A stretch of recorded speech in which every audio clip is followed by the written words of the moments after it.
All right guys, today we're going to show you really quickly how to balance your gimbal so that it will work properly. We're going to do it with the follow focus on so that we can quickly understand how everything is going to work and get together. So what I'm going to do is take it all apart and just screw it up really quick, and I'm going to move all my adjustments. I haven't marked anything, so I don't know where it is with this camera, but we'll just slide all this stuff around. One thing I want to show you guys really quickly is that each one of these points where you're going to be making your adjustment, all of these little screws, the thumb screws, are indicated. So you can lift this part up and you can turn it and it will lock back down. And if you lift it up and turn it, you're not moving the threads. So if this gets in the way and you feel like you can't tighten it, just pull it up, turn it back, and then tighten it with that. So I'm going to go ahead and loosen this up so that we can loosen up the forward backwards of our camera here. I'm going to go ahead and not take it off so we can save a little bit of time. And now you can see that my balance is completely screwed up and that this is not the way it should look. So first off, let's look at the way that it's sitting on the tray here. And let's say that we want to get this about as balanced as we possibly can forward and backwards. So obviously this adjustment's way off, so it's never going to be perfect right out of the box, but you also want to have this thing involved while you're doing that. So as we adjust that, I want to go ahead and say, all right, well, where it's balanced about in the middle is where that goes. So as I move my servo back and forth, you're going to see that that's going to change the balance of the whole entire gimbal as well. So by moving the servo or the camera forward or backwards, everything is changing. So we want to go ahead and get this as close as we can get it. And it may have to be adjusted a little bit down the road here. So we're going to go ahead and just get that pretty close. It looks like it's a little front heavy. I'm going to loosen that up. We're going to push the camera back just a tiny bit, and then we're going to push our servo back just a little tiny bit.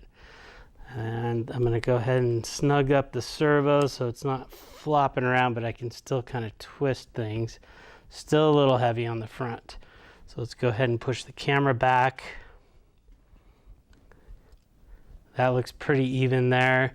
And if you don't want to move the servo because you've got it pretty well balanced, you could just slide your focus ring forward or backwards. You just want it to be kind of even all the way around so it doesn't slip off the gear. So I could balance it just like that and say, all right, here we are, we're close. Now, as I adjust everything else, this could change. So right now this is kind of a temporary, but I'm going to go ahead and snug all this up. As I snug this up, I'm going to put a little tiny bit of pressure here just so my gears are nice and snug together. And we'll tighten that just like that. That's pretty good right there. Now you can see we're way off this way. We're super heavy here. So I'm going to balance this adjustment forward and backwards first here, and then I'm going to adjust this. So we'll loosen this top screw. I'm going to move that over just until we're not falling one way or the other. The biggest problem that we've got right now is see how we're swinging. And this will happen this way as well. So now everything is swinging this way. Everything is swinging this way.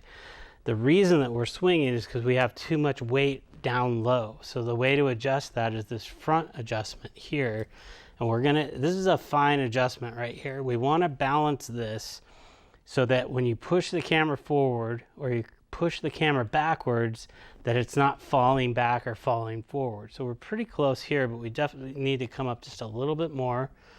So I'm going to raise that just a tiny bit more. Now if I leave it forward, it kind of falls back, but that's actually really close. I'm going to go ahead and bring it up just a touch more. And there's little indicator marks on the inside of the arm right here, so you can really tell and be precise on where you're going to be. But the other idea is that when we do this, it's supposed to stay level as well. So we'll go ahead and loosen up this one more time, this front arm. That was probably too much. Now we want it to stay there. We want it to stay there. That's really good. Want it to stay there and want it to stay there. So you can see how important this one particular up and down is really going to make a big difference in the whole balance of everything. Okay, so now we've got that pretty well done. Now let's go ahead and adjust this. And right now you can see that one's swinging. So what we want is be able to let go of it here and have it not want to let go. So if I let go of it, you can see it kind of swings up. And that's all in this adjustment right here. So we're going to go ahead and loosen this up. And we're going to move that back and we're going to try it again. Again, trial and error. So we're still not far enough. Now, if I go too far, it's going to do the opposite. It's going to try to go underneath. So right now, see how it's dropping that way? So I went a little too far. I did that intentionally. And we'll go ahead and loosen that back up, move it over. Let's see how we are now. Oh, that's pretty good. Oh, that's pretty good. And don't worry about this thing flopping around or doing anything like that. You might want to leave your lens cap on when you're doing this, just so you don't have an accident. But this is really well balanced right here. What this is going to do is it's going to relieve all of the strain on the motor, so the motors aren't really even having to work. You can see when I turn this on, it's powering on, 3, 2, 1.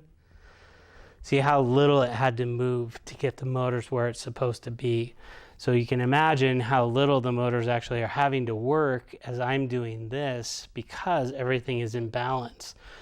When it's sitting here just like this, not doing anything, there's no strain on the motors at all. So it's going to make the battery last longer. It's going to make your motors last longer. I highly suggest that you take the time to learn to do this, because really it doesn't take that long, even with the follow focus.